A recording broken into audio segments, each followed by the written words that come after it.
几个月前 ZZA 古斯给我们带来了超正外形的古魔机甲，没想到这才隔多久 ，ZZA 又把队长级雷古斯给我们端了上来。这一次又多了哪些东西？让我带大家一起来看一下吧。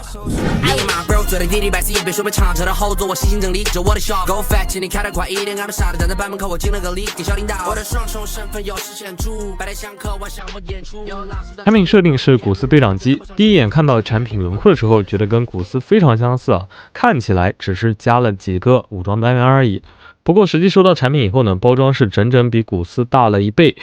ZZA 的整体板垫材质偏软，组合度呢还是蛮丝滑的。首先从本次新增完整头雕看起啊，直接掏了一颗高达头啊，我个人会更喜欢原版古斯的头一点啊，感觉更有味道。那同时这套套件里的废件几乎可以组出一个完整的古斯头，前面古斯天线断了的小伙伴们也不用补件了。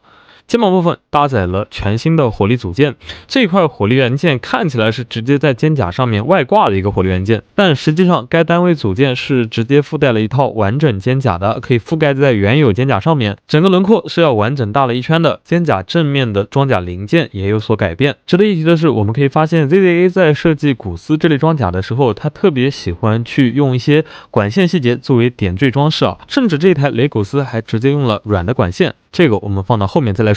桥腿侧面，雷古斯新增一个推进器单元。从古斯的预留孔洞来看，雷古斯是早有计划。该推进器单元附有2个喷口，跟大腿后侧喷口的方向一致啊，应该属于一个推进增强装置。紧接着来到区别最大的2个位置，背包及武器。这次雷古斯的背包分件数量超级多，整体的视觉观感也不错啊，一共有9个喷口，这个方式表现力还是可以的。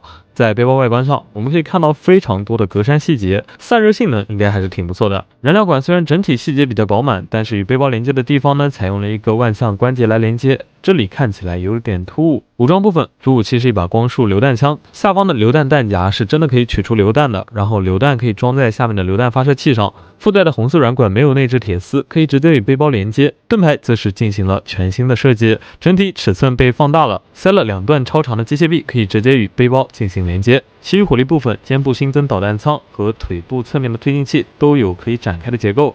同时，因为躯干和四肢是直接沿用古斯的，所以联动驾驶舱也有所保留。古斯的这套素体怎么说呢？结构比较简单，外观还是挺好看的，同时呢有着不错的稳定性。即便新增了如此厚重的背包，自立也不是太大的问题。这一次的雷古斯重置装备后，从背后看啊是非常丰满的。躯干四肢大体不变的情况下，增加了一些组件啊，让整体的装甲厚重感变强了非常多。